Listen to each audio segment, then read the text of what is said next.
दिशा परिवार ह्या परिवाराचे अध्यक्ष राजाभाऊ चव्हाण, माणिकराव मोते, कार्यक्रमाचे अध्यक्ष जाधवसाहेब, प्रमुख पाहुणे अशोकराव खाडे, व्यासपीठावर मान्यवर आणि माझ्या समोरील सर्व मान्यवर आणि सर्व विद्यार्थी मित्रांनो, त्या अतिशय पवित्र अशा कार्यासाठी तुम्ही मला बोलावलंत हा मी माझा फार मोठा सन्मान समजतो. दातृत्व ही एक आध्यात्मिक प्रक्रिया आहे आणि अशा ह्या दातृत्वाच्या रूपानं विद्यार्थ्यांच्या पंखांना बळ देण्याचं जे अतिशय सुंदर कार्य दिशा परिवारातर्फे होत आहे त्याबद्दल सुरुवातीलाच मी दिशा परिवाराचे मनपूर्वक अभिनंदन करत आहे.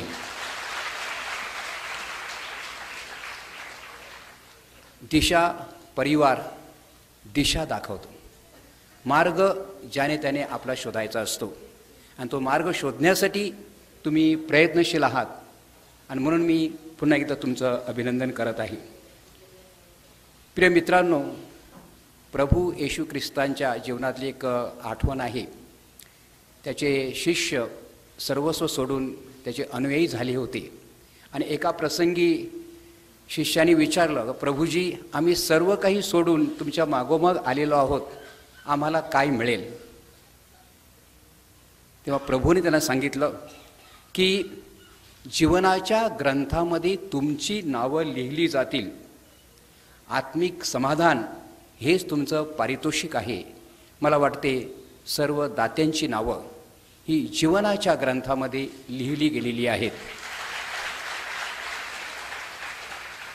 कुठलंही सत्कार्य हे वाया जात नाही, कुठेतरी ते रुजत असते आणि कुणीतरी त्याची नोंद घेत असते आणि ह्या दानामधून मिळणारा जो निरामय आनंद आहे ती आपली सगळ्यात मोठी कमाई आणि आपली पुण्याई आहे असं मला वाटते. माझ्या प्रिय मित्रांनो, आपला भारत देश त्याची सध्या ॲडव्हर्टिजमेंट केली जाते, इनक्रेडिबल इंडिया. अशा इनक्रेडिबल इंडियाला सगळ्यांनी भेट द्यावी म्हणून परदेशामध्ये भारताची ह्या 2 शब्दामध्ये जाहिरात केली जाते. आणि हा आपला देश इनक्रेडिबल आहे अनेक बाबतीमध्ये.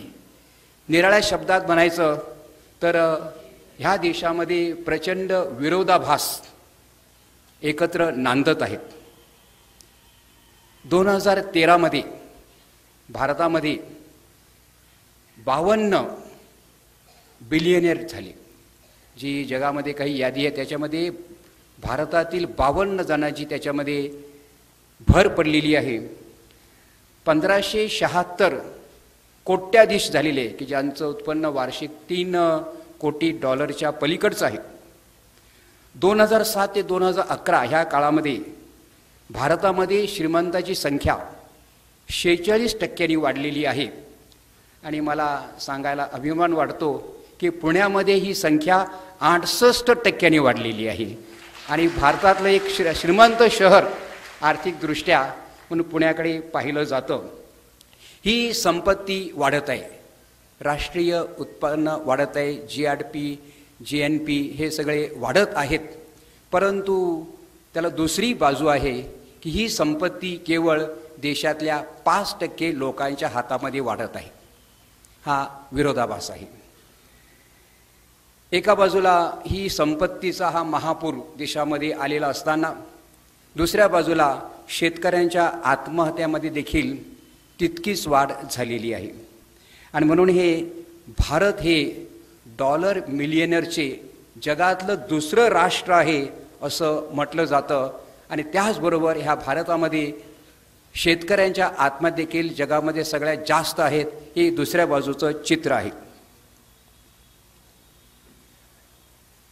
भारत बिलियनरचं राष्ट्र आहे आणि ज्या आर्थिक सत्ता आहेत आज त्याच्यामध्ये भारताचा क्रमांक 3रा लागतो की भारत ही 3ऱ्या क्रमांकाची आर्थिक सत्ता आहे.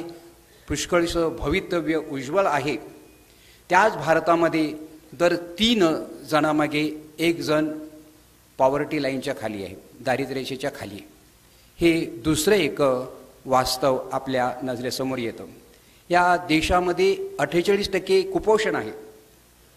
न्यूयॉर्क टाईमच्या सर्वेनुसार 42% आहे आणि सहारा वाळवंटातील 30-35 देशापेक्षा भारतामध्ये अधिक कुपोषण आहे आणि दर 3 मुलांपैकी 1 कुपोषित बालक भारतातलं असतं.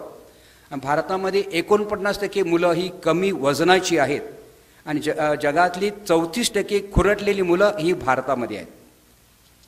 मी अगोदर सांगितले की जगातील 1/3 गरीब भारतामध्ये आहेत आणि जागतिक बँकेनुसार ते दर हे आकडे सगळे मागे पुढे होत असतात. जागतिक बँक सांगते 32%, भारत सांगतं 20%. आता रंगनाथाचा जो अहवाल आलेला आहे त्या अहवालानुसार अधिक 10 कोटी गरिबांची भर ह्या देशामध्ये पडलेली आहे. 2012मध्ये महाराष्ट्रात 3786 शेतकऱ्यांच्या आत्महत्या झाल्या आणि पी साईनाथ यांच्या अहवालानुसार 1997 ते 2007 या दशकामध्ये भारत देशामध्ये 2 लाख शेतकऱ्यांनी आत्महत्या केल्या. Incredible India. गेल्या 10 वर्षात एका बाजूने साक्षरता वाढत आहे, निरक्षरता कमी होत आहे, तरी देशामधली निरक्षरता अजून 25% निरक्षर आहेत. संदीप वासलेकर यांच्या अभ्यासानुसार भारतामध्ये 3 प्रकारचे लोक आहेत: कारवाले, बाईकवाले आणि बैलगाडीवाले. कारवाले आहेत 5 कोटी, बाईकवाले आहेत 30 कोटी आणि बैलगाडीवाले आहेत 80 कोटी. आणि दरवर्षी कारवाले आणि बाईकवाले ह्यांची संख्या मोठ्या प्रमाणात वाढत आहे आणि दरवर्षी बैलगाडीवाले 80 कोटी तसेच आहेत. हे दुसरं एक वास्तव आपल्या समोरचं आहे. तर आपल्याला विचार करावा लागतो की हा देश विविधतेने नटलेला, नॅचरल रिसोर्सेसच्या दृष्टिकोनातून, बुद्धिमत्तेच्या दृष्टिकोनातून, सांस्कृतिक स्तराच्या दृष्टिकोनातून फार मोठा वारसा आपल्या देशाला मिळालेला आहे. एक महान संस्कृती इथे नांदलेली आहे. आपण तिचे सगळे वारसदार आहोत. हे अतिशय गोंड चित्र एका बाजूला असताना दुसऱ्या बाजूला आपल्याला थोडंसं खोलात गेल्यानंतर काही गोष्टी जाणवतात की ज्यामुळे ही गरिबी राहिलेली आहे. एक आमचे बिशप होते, कॅनडामध्ये चर्चमध्ये काम करत होते. त्यांना जाणवलं की आता हे पुरेसं झालं. मग ते सगळं सोडून आफ्रिका खंडातल्या एका गरीब देशामध्ये गेले. त्यांचं एक वाक्य मला आढळते. ते असं विचारतात, when I help the poor they call me a saint, पण when I ask the question why there are poor they call me a communist. जेव्हा मी गरिबांना मदत करतो तेव्हा ते मला संत म्हणून माझा गौरव करतात, पण मुळात गरिबी का आहे हे जेव्हा मी विचारायला लागतो तेव्हा ते मला प्रतिगामी समजतात. हे वास्तव आहे. आणि ह्या देशामध्ये काही आपल्या देशाची काही दुखणी आहेत, काही क्रॉनिक डिसीजेस असतात. तसे आपल्या देशाचे क्रॉनिक डिसीजेस आहेत. एका बाजूला जाती व्यवस्था की ज्या व्यवस्थेने हजारो वर्ष अनेकांना जगण्याचा हक्क नाकारला, माणुसकी नाकारली, जगू दिलं नाही आहे. आणि एकलव्याचा अंगठा मागणारी आपली संस्कृती होती आणि त्याच्यामधून हे पुढचं चित्र निर्माण झालेलं आहे. अनेकांना न्याय संधी नाकारली गेलेली आहे, माणुसकी नाकारली गेलेली आहे. जरी घटनेने सर्वांना सारखे अधिकार दिले तरी देखील सर्वांना सारखी संधी नाही आहे. या विषमतेमुळे हे आपण लक्षात घ्यायला हवं. दुसऱ्या बाजूला कर्मविपाकाचा जो सिद्धांत आहे की ज्यावेळेस की मी शिकलो, मी मोठा झालो, मी कमावलं, हे माझं कर्तृत्व आहे, तो तिकडे त्याचं ते नशीब आहे, त्याचं ते प्राक्तन आहे. अशा प्रकारची मानसिकता जी आपल्या बॅकअप ऑफ माइंड आहे ती देखील आपल्या ह्या गरिबीच्या एक कारणीभूत आहे असं मला वाटते. आणि आता संत तुकोबांनी निराळ्या अर्थाने सांगितलं, आम्ही निराळ्या अर्थाने घेतलं की ठेविले अनंते तैसेची राहावे, की आता काय बदल करण्याचा फार नाही. असं आपलं हे प्राक्तन असंच आहे, आपली गरिबीच आहे, आपण गरीब जन्मलो आणि गरीब म्हणूनच मरणार आहोत. हे एक प्रकारचा हा जो प्राक्तनवादी विचार आपल्या मनावर आहे तो देखील एक मोठ्या प्रमाणामध्ये आपल्या असमानतेच्या विषमतेच्या मुळाशी आहे. आणि दुसऱ्या बाजूला ह्या देशातला प्रचंड भ्रष्टाचार, त्याच्याविषयी मी काही बोलायची गरज नाही आहे. आपण कुठे तो अनुभवलेला आहे. हे फार दुःखद आहे. इनक्रेडिबल इंडिया की एका बाजूला या भारत देशामध्ये there is a sense of the sacred, पावित्र्याची भावना आपल्या मनामध्ये. काही मंगल सुंदर दिसलं की आपले हात आपोआप जुळतात, दिव्यत्वाची प्रचिती आली की आपण त्यांच्या पाया पडतो. हे एका बाजूला ही आध्यात्मिकता असताना आणि त्याचे अनेक आविष्कार या आता येत्या काही महिन्यांत पाहणार आहोत. ही भारताची एक जमेची बाजू आहे. आणि ही एका बाजूला प्रचंड आध्यात्मिकता एका बाजूला विकसित होत असताना दुसऱ्या बाजूला त्याच्या बरोबरीनं भ्रष्टाचार देखील त्याच गतीनं प्रवास करत आहे. हे आपल्या दुभंग व्यक्तिमत्वाचं आणि दुट्टप्पी आपल्या स्वभावाचं हे प्रतीक आहे असं मला वाटते. एक छोटासा विनोद सांगावासा वाटतो की एकदा अमेरिकेचे अध्यक्ष, भारताचे अध्यक्ष आणि रशियाचे अध्यक्ष एका समिटसाठी एकत्र जमले होते, भेटत होते. तेव्हा तिथे परमेश्वर अवतीर्ण झाले आणि परमेश्वराने त्याला विचारलं की तुम्ही मला काही विचारू शकताय, तुमच्या प्रश्नाचं मी उत्तर देईन. तेव्हा अमेरिकेच्या अध्यक्षाने विचारलं की माझ्या देशातला भ्रष्टाचार कधी समूळ नष्ट होईल. तेव्हा देवाने सांगितलं 4-5 वर्षामध्ये अमेरिका संपूर्ण भ्रष्टाचार मुक्त होईल. मग रशियाच्या अध्यक्षाने विचारलं की माझा देश कधी संपूर्ण भ्रष्टाचार मुक्त होईल. तेव्हा देवाने सांगितलं 10-12 वर्षामध्ये रशिया भ्रष्टाचार मुक्त होईल. शेवटी आपल्या पंतप्रधानांनी धाडस केलं आणि त्यांनी प्रश्न विचारला की माझ्या भारत देशातला भ्रष्टाचार कधी नष्ट होईल. तेव्हा देवाच्या डोळ्यामध्ये अश्रू आले आणि देव बोलले, as long as I am God it is not possible. तर ह्या टाळ्या आपल्या भ्रष्टाचाराला आहेत. ही जी व्यवस्था आपण निर्माण केलेली आहे हे मी का सांगू, त्याचे परिणाम ते भोगायला लागते ते गरिबाला. ही जी व्यवस्था निर्माण केलेली आहे त्या व्यवस्थेमध्ये गरीब चिरडला जातो, चिरडण्याची व्यवस्था आहे. अशा प्रकारच्या समाज जेवढे आपण जगत आहोत आणि म्हणून हे आपल्याला मोठे मला वाटते भ्रष्टाचार आणि ही जाती व्यवस्था हे आपल्या देशाच्या प्रगतीला गिळणारे राहू केतू आहेत. आणि त्या दोन शत्रूशी 2 हात केल्याशिवाय महासत्तेची स्वप्न आपल्याला पाहणं फार कठीण आहे. असं थोडंसं नेगेटिव्ह एका बाजूला असताना दुसऱ्या बाजूला खूपच चांगलं देखील आहे. गरिबी खूप प्रमाणामध्ये कमी होत आहे. स्वामीनॉमिक्स यांनी त्या फार चांगला त्याच्यावर लेख लिहिलेला आहे. साक्षरतेमध्ये वाढ होत आहे. देशामध्ये आज 700 विद्यापीठं आहेत, 35,500 कॉलेजेस आहेत आणि खेड्यापाड्यामध्ये ही कॉलेजेस पोहोचलेली आहेत आणि मोठ्या प्रमाणात साक्षरता वाढत आहे. या देशामध्ये 37% विद्यार्थी कला विभागात आहेत, 19% विद्यार्थी विज्ञान विभागात आहेत, 18% विद्यार्थी वाणिज्य विभागात आहेत, 16% विद्यार्थी इंजिनिअरिंग आणि तंत्रज्ञान या क्षेत्रामध्ये आहेत. म्हणजे एकूण शिक्षणाची प्रगती मोठ्या प्रमाणात होत आहे. पण त्याचं आपण थोडंसं जर ॲनालिसिस केलं तर आपल्याला दिसून येईल की कला विभागात कुठल्या थरातली मुलं असतात, बहुधा गरीब थरातली मोठी संख्या त्यांची आहे. अन्य विभागामध्ये कुठली मुलं आहेत ती बहुधा श्रीमंताची असतात. इंजिनिअरिंग आणि तंत्रज्ञान याच्यामध्ये कमीत मुलं 16% मुलं आहेत, कारण तिथे लाखो रुपये तुम्हाला मोजावे लागतात, मेडिकल देखील मोजावे लागतात. तिथपर्यंत कोण पोहोचू शकणार आहेत? ज्यांच्याकडे खूप आहे, म्हणजे नीतीने किंवा अनितीने कमावलेलं, तेच आपल्या मुलांना उच्च शिक्षण देऊ शकतात, परदेशात पाठवू शकतात, परदेशामध्ये IBM करू शकतात, MS करू शकतात. कोणाची मुलं करू शकतात हा देखील प्रश्न आपण स्वतःला विचारणं आवश्यक आहे. आणि म्हणून आज आपल्याला उच्च शिक्षण ही मुठभरांची मिराजदारी तर होत नाही ना, हा प्रश्न विचारणं आवश्यक आहे. या प्रश्नाला भिडणं आवश्यक आहे आणि त्याला भरीसभर म्हणून ही विना अनुदान जी संस्कृती आपण निर्माण केली की विना नीतिमत्ता संस्कृती, हे प्रचंड शिक्षण सम्राट आणि महर्षी ह्या देशामध्ये निर्माण झालेले आहेत, जे शोषक आहेत, त्या एक्सप्लॉयटर्स. ते त्यांच्या संपत्तीमध्ये लक्षणीय वाढ झालेली आहे.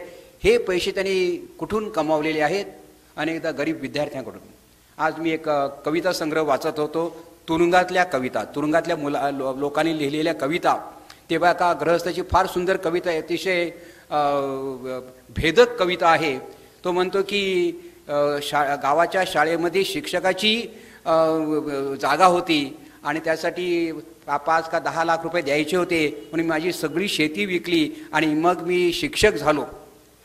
5 वर्षानंतर शाळेला अनुदान मिळू लागलं आणि मग माझ्यापेक्षा जास्त पैसे देईल त्या माणसाला त्यांनी नोकरीवर घेतलं. तेव्हा मी अध्यक्षाच्या घरी गेलो, त्याच्या पाया पडलो, रडलो पडलो की मी माझं कुटुंब हे उद्ध्वस्त होईल, हे रस्त्यावर येईल. तो मला गेट आउट असं त्याला बोललं. तेव्हा माझ्या खिशामध्ये सुरा होता, चाकू होतं, मी त्याच्या पोटामध्ये खुपसलं आणि 4 दिवस मी लपून छपून राहिलो. शेवटी पोलिसाच्या ताब्यात गेलो. हे वास्तव का निर्माण होत आहे आणि ह्या गोष्टी मी स्वतः बघितल्या आणि अनुभवलेल्या आहेत. मोठा भ्रष्टाचार आज शिक्षण क्षेत्रामध्ये आहे. शिक्षक होण्यासाठी लाखो रुपये मोजावे लागतात. तुम्ही त्यांना भले चांगलं शिकवणार आहेत, पण पुढे जे राक्षस थांबलेले आहेत त्यांना पिळण्यासाठी हे आपण कधी बदलणार आहोत हा आपल्या पुढचा मोठा प्रश्न आहे. प्रिय मित्रांनो, ही जागतिकीकरण आपण आलेलं आहे, ग्लोबलायझेशन आलेलं आहे. ग्लोबलायझेशनमध्ये काही खूप चांगले फायदे होत आहेत. श्रीमंतीमध्ये आणि संपत्तीमध्ये भर पडत आहे, त्याचे आकडे मी अगोदर दिले.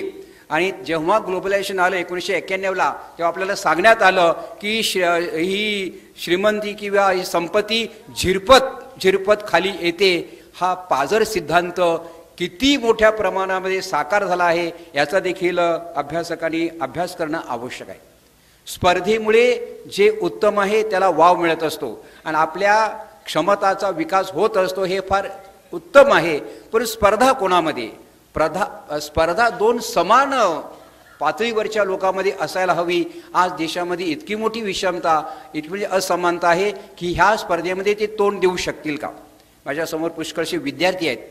तुम्हाला मला एक सांगावंसं वाटतं, तुम्ही देखील आपण सगळ्यांनी शिकायला हवं की एकदा मतिमंद मुलांची धावण्याची स्पर्धा होती आणि जेव्हा ती मुलं तयार झाली, सगळी विकलांग असलेली मुलं वगैरे मतिमंद, आणि मग त्याने ती शिटी फुंकली आणि मुलं धावायला लागली.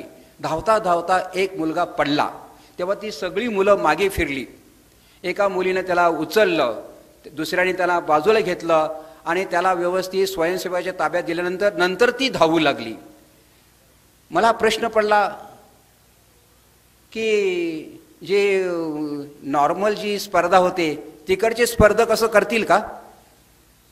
त्यांना पुढे जायचं असते, तुला ढकलून मला पुढे जायचं आहे. ही स्पर्धा आता म्हणजे स्वार्थाचा हा आविष्कार झालेला आहे. ते मतिमंद मुलं खरी हुशार मुलं होती.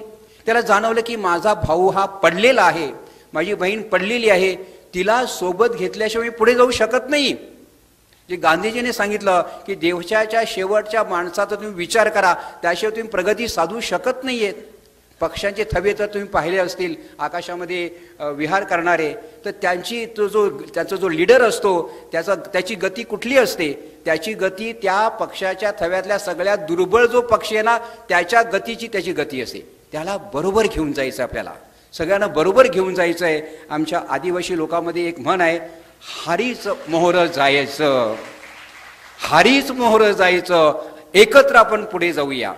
आणि आपली प्रार्थना आहे, सर्वेपी सुखी ना संतु. ही प्रार्थना आपण करतो, सगळे पुढे गेले पाहिजेत. मुठभर पुढे जात आहेत आणि बहुसंख्य मागे राहत आहेत, म्हणजे आपली प्रार्थना आपण निगेट करत आहोत. आणि म्हणून माझ्या प्रिय मित्रांनो, हा जो तुमचा प्रयोग आहे, हा विषमता निर्मूलनाचा जो व्यापक कार्यक्रम देशामध्ये आखला जात आहे.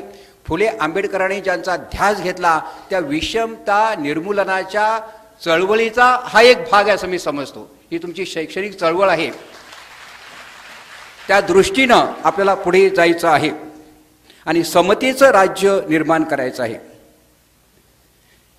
संपत्ती माझ्या मित्रांनो जबाबदारी आहे प्रत्येकाची. हा कोणाचं कोणी सांगू शकत नाही, माझा पुरुषार्थ आहे. संपत्ती मी समाजाच्या मध्ये राहून निर्माण करू शकतो. चंद्रावर जाऊन कोणी लक्षातच होणार नाहीये. मला या पुणे शहरात राहावं लागणार आहे, तेव्हा संपत्ती ते निर्माण करावी लागणार आहे. म्हणजे ह्या शहरातले जे दुर्बल घटक आहेत त्याचा देखील माझ्या संपत्तीवर थोडा तरी हक्क आहे.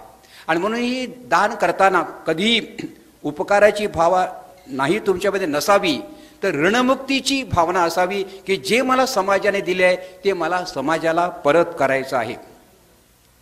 आमच्या बायबलची आम्हाला शिकवण आहे की उजव्या हाताने केलेलं दान डाव्या हाताला कळू देऊ नका,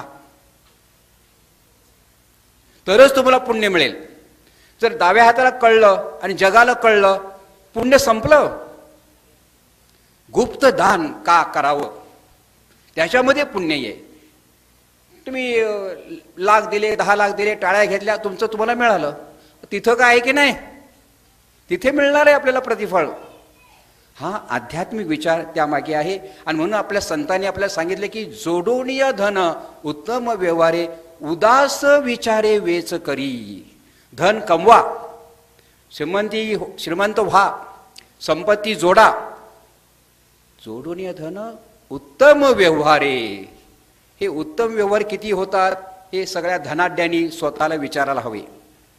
संतांनी आपल्याला सांगितलं तुम्ही भनंग राहा म्हणून नाही, तुम्ही श्रीमंत व्हा, उत्तम व्यवहारी. पुढचं आहे उदास विचारे वेच करी. उदास म्हणजे काय, निराश नाही. उदास म्हणजे इदम न मम, हे माझं नाही आहे, हे समाजाचं आहे, मला ते समाजाला परत केलं पाहिजे. ह्या भूमिकेतून तुमचं दान होऊ द्या.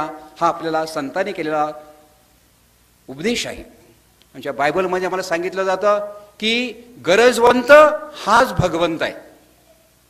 गरजवंत हा भगवंत आहे. आणि जे गरजवंतासाठी केलं ते भगवंतासाठी केलं. आपण म्हणतो की जनसेवा ही ईश्वर सेवा. हा विचार आपल्या मनामध्ये ठेवणं फार आवश्यक आहे. खलील गिब्रान ह्यांनी दात्यांचे 5 प्रकार सांगितलेले आहेत.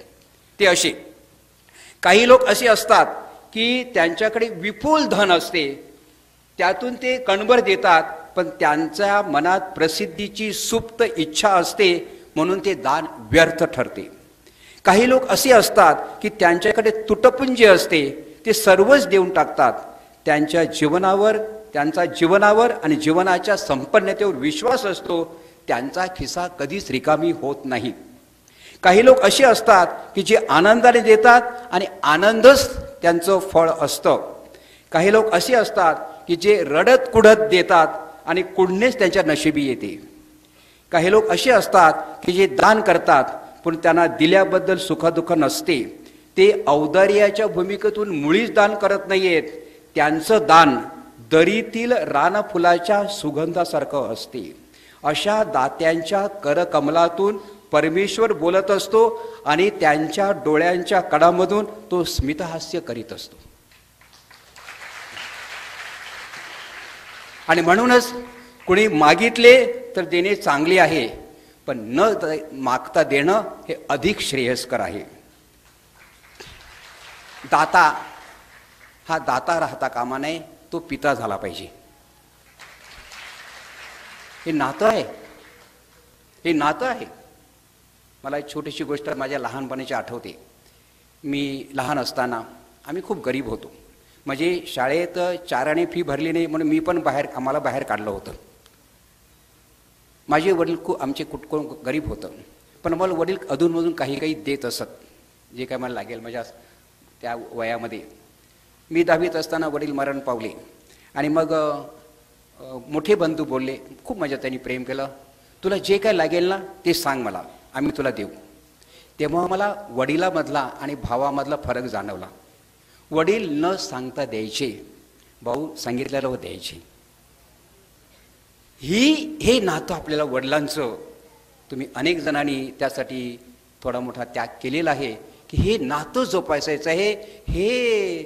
हे ज्ञानेश्वराने जे मैत्र जीवांचं सांगितलं, इथं आहे मैत्र जीवांचं. मी तो तुम्हाला सांगेल, आता मला काही उपदेश करण्याचा अधिकार नाही आहे, पण सांगावं असं वाटते की अशा मुलांना तुम्ही घरी घेऊन जा, तुम्ही त्यांना भोजन घाला, तो दिवस तुमच्याबरोबर त्यांनी संपन्न करा, आणि जमलं तिथेच तुम्ही दान त्याला बंद मुठीतलं द्या, असं मी धाष्ट करतोय. मला माझा विचार मांडावासा वाटतो की त्याच्यामध्ये अधिक मोठी पुण्यही आहे आणि त्याच्यामध्ये आपुलकी आहे. किती मराठीमध्ये चांगला शब्द आहे आपुलकी ना, ती आपलं माझं मला वाटायला लागतं. आणि म्हणूनच आणि आता पुढे थोडंसं जाऊया की ह्या आपल्या देशाला दात्यांची परंपरा नाही आहे, दात्याची परंपरा नाही आहे. म्हणून आपल्याला अधूनमधून काही 2-3 नावं फक्त आपल्या घेतल्यानंतर आपली यादी संपते. ते म्हणजे शिबीराजा, दधीची ऋषी आणि कर्ण, त्याच्यात संपते. कारण दात्याची परंपरा नाही आहे. दातृत्व हा आमच्या आध्यात्मिकतेचा भाग झालेला नाही आहे. आम्ही अनेकदा देतो ते आमच्या व्याजातून देतो. खरं दान हे मुदलातून द्यायचं असते. व्याजातून खूप देतील, मुदलातून किती देतात? जे मुदलातून देतात ते खरे दाते असतात, आणि ते कधी कधी दिसत नाहीत कुठे. ते रानातल्या त्या फुलासारखे असतात, ज्याचा सुगंध रानभर पसरतो आणि ते कोणाला दिसत नाही. अशा प्रकारचं व्याजातून देऊ नका, तर मुदलातून द्यायला आपण शिकूया. भारतामध्ये 1,15,000 अति श्रीमंत आहेत, अति श्रीमंत आहेत, आणि दररोज त्याच्या संख्येमध्ये वाढ अगोदर मी सांगितलं. परंतु त्यांच्यामध्ये दानाची दानत नाही आहे. याचा एक अभ्यास पॉवर्टी इन इंडिया ह्या लेखामध्ये केलेला आहे की भारतात हे अति श्रीमंत ते आपल्या उत्पन्नाचा 1.6 एवढा दानधर्म करतात. त्याच्यानंतर श्रीमंत आहेत जे आपल्या उत्पन्नाचा 2.1 दानधर्म करतात, आणि त्याच्यानंतर मध्यम वर्ग आहे जे 1.9% दानधर्म करीत असतात. ज्या परंपरेतून मी आलेलो आहे त्या आमच्या परंपरेमध्ये दान हा आमच्या श्रद्धेचा आणि आमच्या अध्यात्माचा भाग आहे. जुडिओ ख्रिश्चन जी परंपरा आहे की आम्हाला आमच्या धर्माची आज्ञा आहे की तुझ्या उत्पन्नाचा 10% तू समाजातल्या ह्या दुर्बल घटकासाठी की ज्यांना संधी नाकारली गेली आहे त्यांच्यासाठी तू दे, आणि ते केल्याशिवाय तुझी श्रद्धा, तुझं धर्माचरण पूर्ण होऊ शकत नाहीये. आणि हा समाजाचं ऋण फेडण्यासाठी ही 10% पद्धत ज्यू आणि ख्रिश्चन धर्मामध्ये वाढीस लागलेली आहे. गेल्या आठवड्यामध्ये 4 तारखेला इकॉनॉमिक टाइम्स ह्या वर्तमानपत्रामध्ये मेलिंदा गेट्स, बिल गेट्सची पत्नी ह्यांची मुलाखत आलेली आहे. छोटी मुलाखत सुंदर आहे. त्यांना प्रश्न केला गेला की संपत्तीचं प्रयोजन काय, कशासाठी पैसे कमवायचे. तर त्यांनी सांगितलं की माझं जेव्हा लग्न ठरलं तेव्हा माझ्या सासूने मला पत्र लिहिलं, आणि त्याच्यात लिहिलं होतं बायबलमधलं एक वाक्य, from those whom much is given much is expected. ज्यांना जास्त दिलं आहे त्यांच्याकडून जास्त दानाची अपेक्षा केली जाते. आणि हे वाक्य मी शिरोधार्य ठेवलं आणि त्या पद्धतीनं मी माझं जीवन जगत आहे. आणि संपत्तीबद्दल आमची तीच भूमिका आहे. आम्ही खूप श्रम केले आहेत, संपत्ती कमावलेली आहे, आणि ती संपत्ती समाजाला परत करायची आहे ह्याचं भान आम्हाला आहे. आणि असं करताना आमची मनं आनंदाने भरून येतात. हाच पुरुषार्थ आहे. आपण आमच्या साहित्यामध्ये ब्रह्मानंद सहोदर आनंद म्हणतो. हाच ब्रह्मानंद सहोदर आनंद आहे की जे मी कमावलं त्याच्यामध्ये मी अनेकांना सहभागी करून घेतलं. त्यांना पुढचा प्रश्न विचारण्यात आला की संपत्ती लोळणाऱ्या तुमच्या मुलांना तुम्ही कसे वाढवता. माझ्या प्रिय मित्रांनो, मी माझ्या गावात पाहत आहे की मोठ्या प्रमाणामध्ये श्रीमंताची मुलं वाह्यात जातात. आणि आपल्या देशामध्ये मला वाटते आपल्या देशामध्ये ना बेबी सिटिंग खूप काळ टिकते.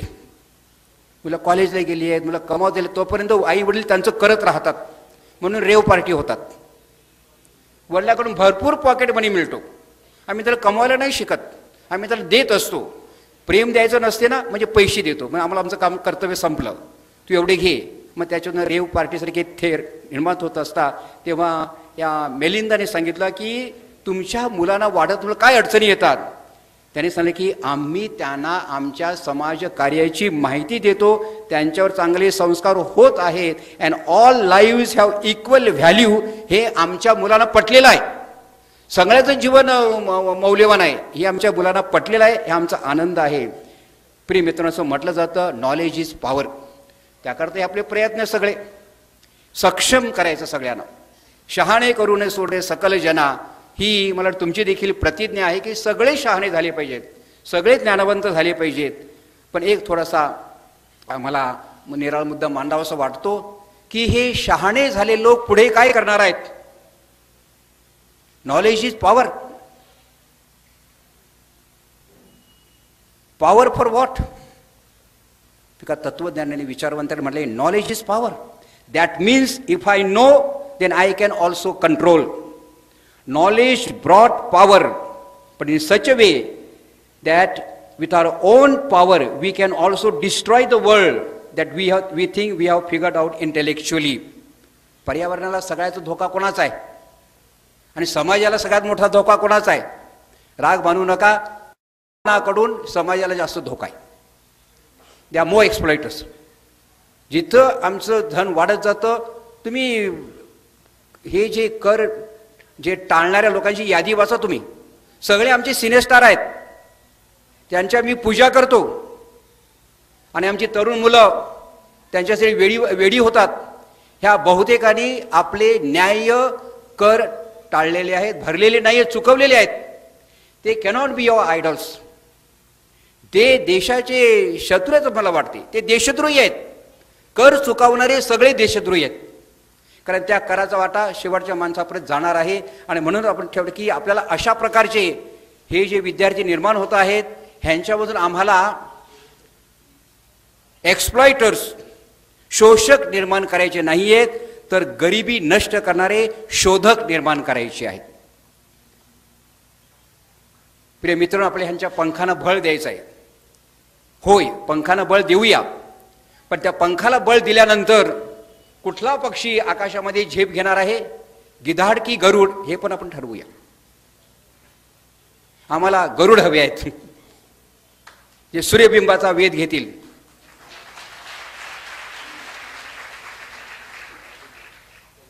प्रिय मित्रांनो, हे कृतज्ञता, gratitude is a music of the soul. आणि आपल्यामध्ये ग्रॅटिट्यूड नेहमीच असावी, तुम्हा सर्वांमध्ये. त्याचबरोबर उपकाराच्या भावनेच्या ओझ्याखाली दडपून जाऊ नका. आपल्या मोदी पंतप्रधानांनी सांगितलं मंत्र्यांना, माझ्या पाया पडू नका. I like that. कोणाच्या पाया पडायची काही गरज नाही आहे. ही पाया पडायची संस्कृती ही वडिलांच्या आई वडिलांच्या पाया पडा, बाकी कोणाच्या पाया पडायचं भानगडीत पडू नका. उपकाराचं ओझं नसावं, कृतज्ञतेची भावना असावी.